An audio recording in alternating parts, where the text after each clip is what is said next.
É interessante que esse pensamento de que para Deus não existe gradação de pecadinho nem pecadão, ele é bonito, ele é bacana de se falar hoje em dia, porque ele se encaixa bem com a nossa noção do politicamente correto. Mas você vai observar agora que, inclusive, o Novo Testamento, ele traz versículos que provam justamente o contrário dessa ideologia.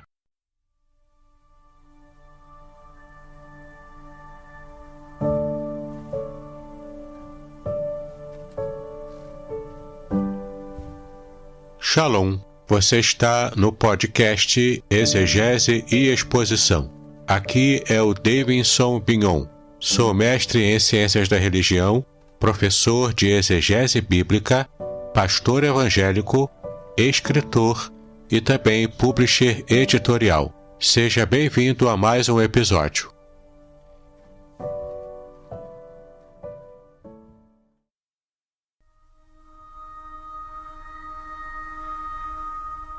Shalom. Neste episódio, você estará estudando sobre o mimimi gospel muito famoso que diz o seguinte: para Deus não existe diferença entre pecadinho e pecadão, tudo é pecado. Mas o que será que a Bíblia realmente fala sobre este assunto? Será que de fato não existe diferença para Deus entre pecadinho e pecadão? Vamos começar lendo o texto bíblico de João capítulo 19, versículo 11, que diz o seguinte: Respondeu Jesus: Nenhum poder terias contra mim, se de cima te não fosse dado. Mas aquele que me entregou a ti, maior pecado tem. Observou essa frase final? Maior pecado tem. Será que esse texto está dizendo para a gente que, na verdade, existe gradação de pecado? É o que nós vamos ver a partir de agora. Então, a pergunta que não quer calar é se para Deus existe gradação de pecado. Será que há pecados que o entristecem mais do que outros? O que realmente a Bíblia fala sobre isso? Para que a gente possa entender a revelação bíblica, precisamos retomar a definição teológica de pecado. Segundo a teologia, pecado é tudo aquilo que fazemos e entristece o coração de Deus. Pecado também pode ser definido como errar o alvo, ou então transgressão da lei. De fato, quando retomamos essa definição de pecado, nós começamos a perceber o que, de fato, o texto bíblico quer dizer quando ele se refere ao pecado e o quanto ele afeta a relação do homem para com Deus, que é santo e totalmente puro. Então, nós chegamos a uma definição muito importante no Antigo Testamento.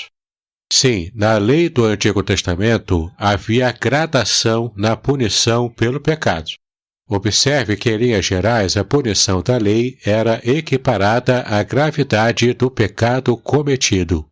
Por exemplo, havia pena de morte por apedrejamento, pela espada ou na fogueira. Isso dependendo do pecado que era cometido, na época. Mas também havia outros tipos de punição, essas mais brandas do que a pena de morte. Por exemplo, mutilação, açoites, aprisionamentos, multas e escravidão. Cada tipo de punição que a lei do Antigo Testamento prescrevia tinha a sua gravidade atenuada ou aumentada de acordo com o tipo de pecado, com o tipo de crime que era cometido no Antigo Testamento. Percebeu que a Bíblia, desde a Antiguidade, fala sobre essa questão da justiça e a questão da gradação da punição de acordo com a gravidade do pecado. Observe agora que há uma passagem no livro de Provérbios que fala justamente sobre essa linha de pensamento. Nós vamos ler aqui Provérbios, capítulo 6, de 16 a 19, que diz o seguinte: Estas coisas o Senhor odeia, e a sétima a sua alma abomina: olhos altivos, língua mentirosa, mãos que derramam sangue inocente, o coração que maquina pensamentos perversos, pés que se apressam a correr para o mal, a testemunha falsa que profere mentiras e o que semeia contendas entre irmãos. Essa é uma passagem poética, então não dá realmente para estarmos tomando-a ao pé da letra. Mas, apesar disso, ela demonstra para nós o que realmente o texto mostra acerca de como Deus enxerga as inúmeras gradações de cada pecado, de cada mal, e como, de fato, a sua alma vai se aborrecendo de maneira diferente a esses tipos de maldade que, de fato, assolam o coração do homem. E esse conceito encontra eco na passagem de 1 Samuel 16, versículo 7, que diz o seguinte: Porém o Senhor disse a Samuel, não atentes para a sua aparência e nem para a grandeza da sua estatura, porque eu tenho rejeitado. Porque o Senhor não vê como vê o homem, pois o homem vê o que está diante dos olhos, porém o Senhor olha para o coração. Então perceba que nessa passagem, quando o Senhor fala com o profeta Samuel sobre aquele que ele estava definindo que seria o novo rei de Israel, o Senhor revela que ele possui critérios diferentes dos nossos para julgar. Em outras palavras, nós não podemos tentar entender o coração de Deus e a justiça de Deus com os critérios humanos, e isso é muito simples. A nossa forma de pensar é pecaminosa, é limitada. E a forma de pensar de Deus, ela é perfeita. Deus, portanto, é o único que pode sondar os corações e é aquele que pode julgar de modo perfeito, de modo completo, de maneira que não cabe a nós julgarmos o modo de Deus julgar ou agir. Muito bem, estou interrompendo este episódio para estar falando para você sobre como conseguirá mais material como este para o seu enriquecimento bíblico. Eu, portanto, quero convidá-lo a conhecer os meus cursos gratuitos na plataforma Udemy. Há também o meu curso muito especial, Introdução à Exegese Bíblica, a um valor muito especial e que eu tenho certeza de que abençoará muito a sua vida, pois você poderá aprender o método que os profissionais da exegese usam para que possam fazer estudos bíblicos muito avançados. O curso é simples, direto e sem rodeios. Clique no link que está na descrição deste episódio para que você possa assistir a uma aula degustação e conhecer mais sobre este curso maravilhoso. E caso você queira ampliar os seus estudos gratuitamente, eu tenho um grupo do Telegram chamado Exegese e Exposição e ainda o meu canal do YouTube, onde você pode assinar, clicar no sininho para receber notificações de novos materiais em vídeo que eu coloco ali todas as semanas. Agora você poderá voltar a escutar este episódio.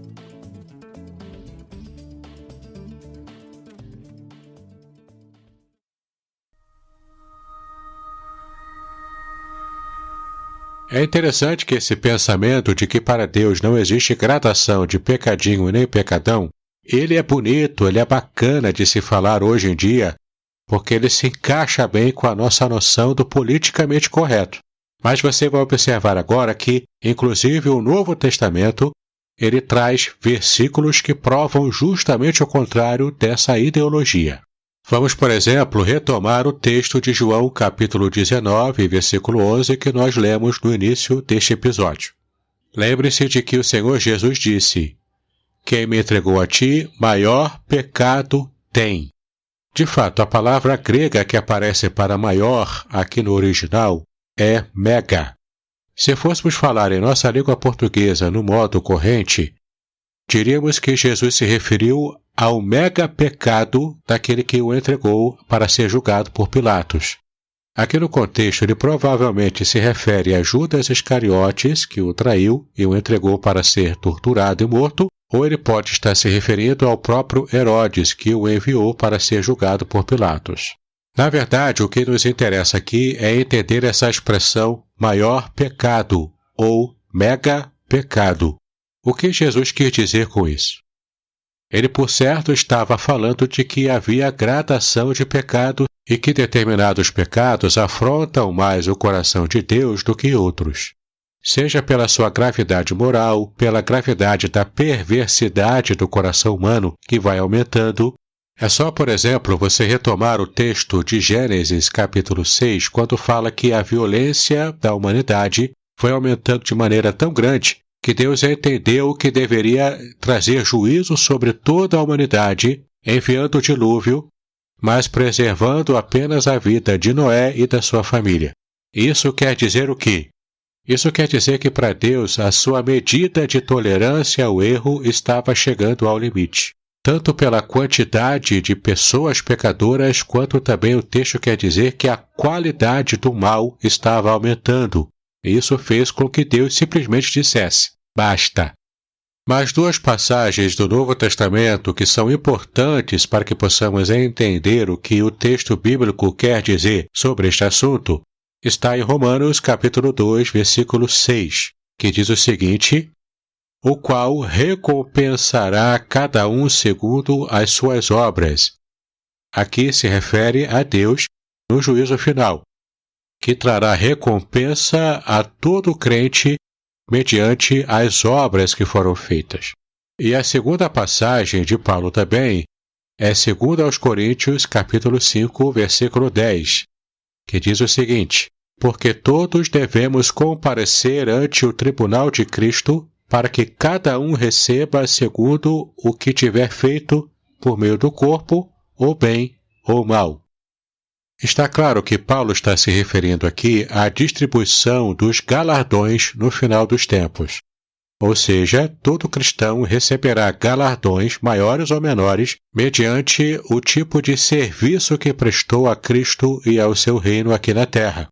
Mas observe que esse é um princípio geral, ou seja, Deus irá retribuir a fidelidade do seu servo de acordo com as obras que ele fez para demonstrar o quão fiel ele foi ao longo da sua vida. É sempre bom lembrar que aqui não está em jogo a salvação, mas está em jogo o recebimento dos galardões. Portanto, maior ou menor galardão estará disponível ao cristão que esteve, na verdade, demonstrando a sua fidelidade a Deus ao longo da sua vida aqui na terra. E também há uma outra passagem muito conhecida e que a gente nem se toca de que ela se refere a esse mesmo assunto dos pecadinhos e pecadões. É a passagem de Gálatas capítulo 6, versículos 7 e 8, que fala sobre a lei da semeadura. Veja o que ela diz: não erreis, Deus não se deixa escarnecer, porque tudo o que o homem semear, isso também ceifará. Porque o que semeia na sua carne, da carne ceifará a corrupção, mas o que semeia no Espírito, do Espírito ceifará a vida eterna. Você conseguiu perceber a nuance aqui do que Paulo está dizendo sobre a lei da semeadura? Também é uma espécie de retribuição. E essa é uma retribuição mais geral. Vale tanto para cristãos, que receberão maior ou menor galardão no céu, como também se refere aos ímpios, que estarão recebendo gradações de sofrimentos aqui mesmo na terra, como juízo das suas obras más. Portanto, aquele que pratica obras más não pode esperar receber bênçãos, e aqueles que praticam boas obras podem aguardar que Deus é justo o suficiente para trazer as bênçãos que Ele prometeu como galardões no final de tudo.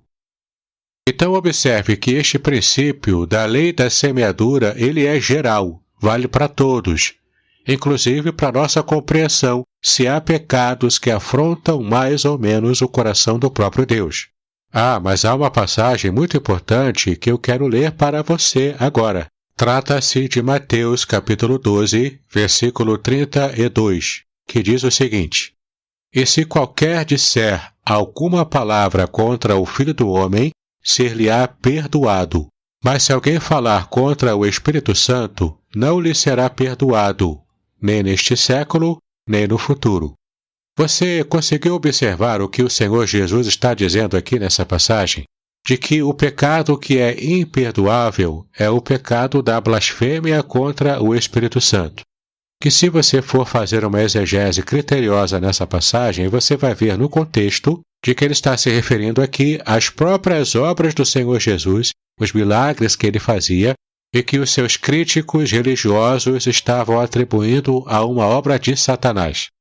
Em outras palavras, os críticos do Senhor Jesus estavam dizendo que ele estava operando não pela ação do Espírito Santo, mas pelo poder de Satanás, do demônio. Observe que este é o pecado imperdoável, ou seja, ele está numa classificação infinitamente superior aos outros pecados que são considerados menores, porque são perdoáveis. Você conseguiu perceber a diferença aqui? Quando Jesus isola esse pecado da blasfêmia contra o Espírito Santo e o classifica como pecado imperdoável, ele está demonstrando claramente de que existe um pecado ou uma classe de pecados que de fato afrontam mais o coração de Deus. Outra passagem que corrobora com esta ideia é o texto de 1 João, capítulo 5, versículos 16 e 17, que diz o seguinte: Se alguém vir pecar seu irmão, pecado que não é para a morte, orará, e Deus lhe dará a vida, àqueles que não pecaram para a morte. Há pecado para a morte, e por esse não digo que ore. Toda iniquidade é pecado, e há pecado que não é para a morte. Observe que essa passagem informa de que há uma classe de pecados, sim, no plural, há mais de um, pecados esses que têm como fruto a morte. E o texto deixa entender que há uma clara diferença entre essa classe de pecados que tem efeitos menos piores. Há, portanto, diferenciação, sim, de pecados para a morte e de pecados que não são para a morte. Isso está muito claro nesta passagem, não é verdade? Ah, mas não terminou não. Há a passagem de 2 Timóteo, capítulo 3, versículo 13, que diz o seguinte: Mas os homens maus e enganadores irão de mal para pior, enganando e sendo enganados. Veja que interessante que Paulo está falando para o seu discípulo Timóteo. Ele está se referindo aqui aos ímpios, que estarão piorando o seu estado de pecado, cometendo pecados ainda piores, ou seja, a depravação total da humanidade e a degradação crescente dos atos de pecado dessas pessoas ímpias estarão piorando cada dia mais. E isso é parte de toda a nossa compreensão de como seria a sociedade do final dos tempos. Ora, qualquer semelhança com os nossos dias atuais não é mera coincidência. E a última passagem desse bloco que eu quero ler para você está em Apocalipse, capítulo 20, versículo 12, que diz o seguinte: E vi os mortos, grandes e pequenos, que estavam diante de Deus, e abriram-se os livros, e abriu-se outro livro que é o da vida. E os mortos foram julgados pelas coisas que estavam escritas nos livros, segundo as suas obras.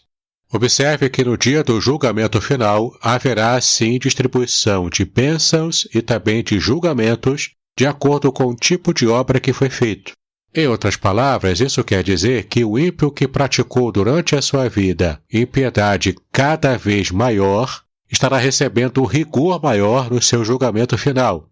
Enquanto que aquele outro pecador que nem pode ser considerado completamente ímpio, mas que também perdeu a sua condição de poder ser salvo, esse também receberá um tipo de juízo com rigor menor, porque o critério aqui é o julgamento pelas obras das pessoas.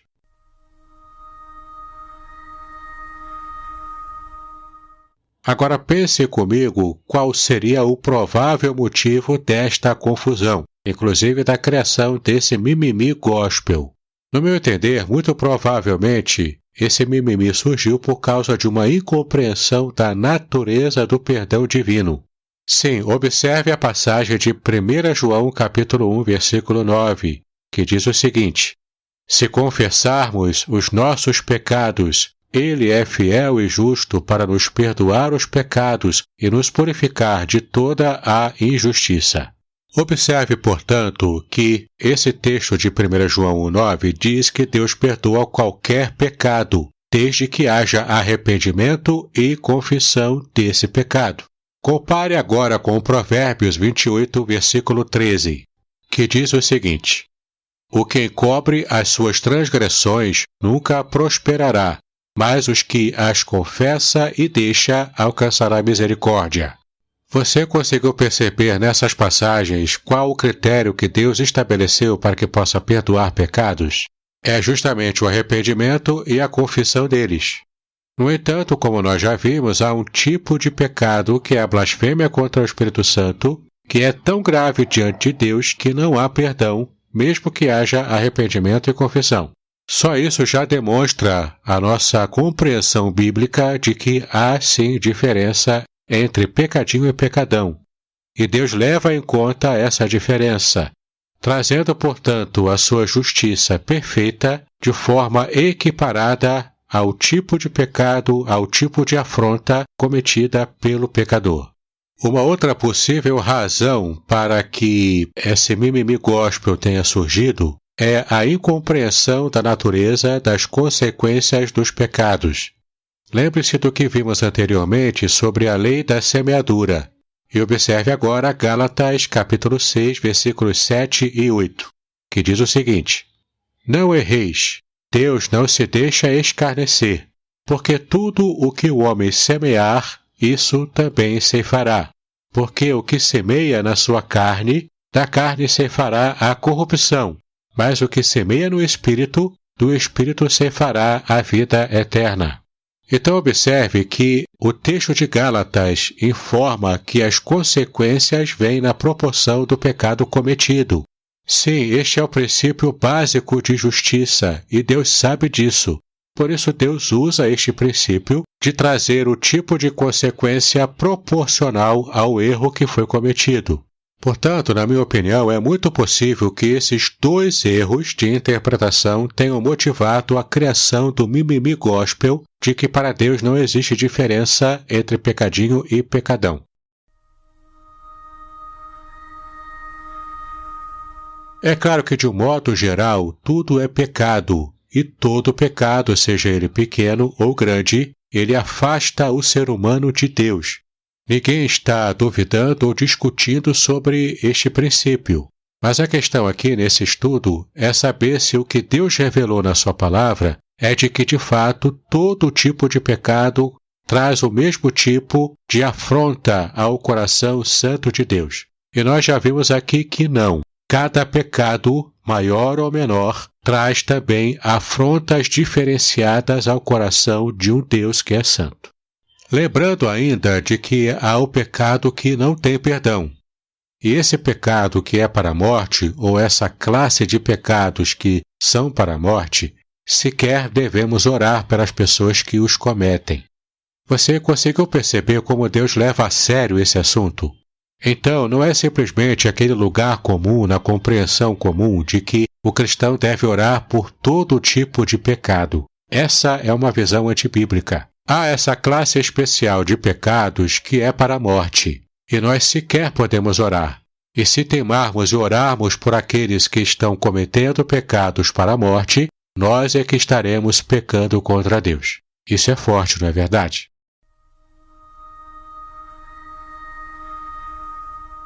Agora, concluindo o nosso estudo, nós devemos considerar duas coisas importantes. A primeira, não devemos mais afirmar que para Deus não existe pecadinho e nem pecadão, pois a Bíblia revela que existe sim gradação de pecados e cada pecado tem a sua própria forma de desagradar o coração de Deus, com maior ou menor intensidade.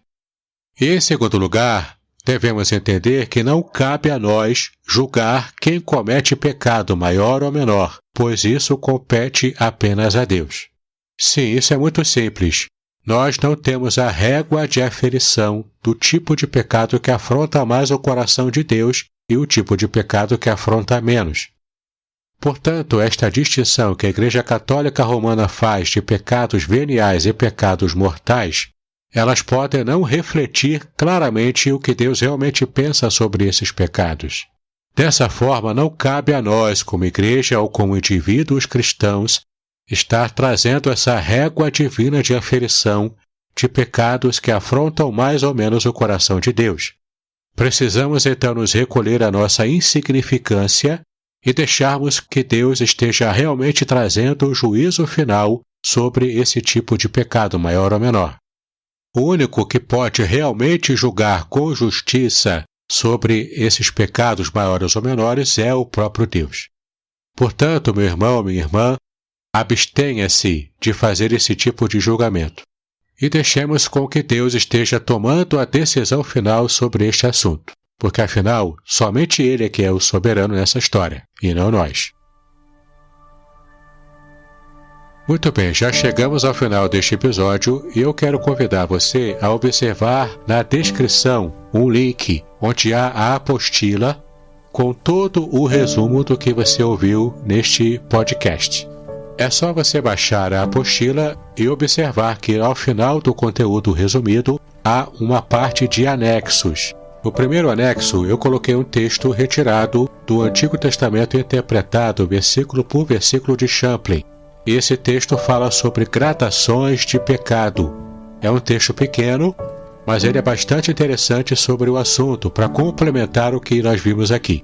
E há também no anexo o texto Graus de Pecado, retirado da Enciclopédia de Bíblia, Teologia e Filosofia, também de Champlin. Nessa enciclopédia eu retirei o texto Lei Moral da Colheita segundo a Semeadura, para tratar sobre a lei da semeadura que falamos no episódio. Então aproveite, baixe a apostila e tenha esse conteúdo para que você possa ampliar o seu conhecimento sobre este assunto. Se você está assistindo este episódio no meu canal do YouTube, eu o convido a estar curtindo e compartilhando com seus amigos. Eu estou numa meta muito importante neste ano de fazer o meu canal crescer, para que mais pessoas tenham acesso a todo o conteúdo bíblico com qualidade que eu coloco todas as semanas no canal. Então, me ajude neste propósito. Este é o ministério que eu tenho buscado trazer conhecimento bíblico para as pessoas. E se você não é assinante do meu canal do YouTube, eu convido a assinar e a também clicar no sininho, para que você possa receber todas as notificações de novos materiais e estudos que eu tenho colocado no meu canal todas as semanas. Eu tenho a certeza de que sua vida será muito abençoada com o conteúdo que eu coloco aqui. Então, que Deus abençoe os seus estudos, paz e bênçãos sobre a sua vida.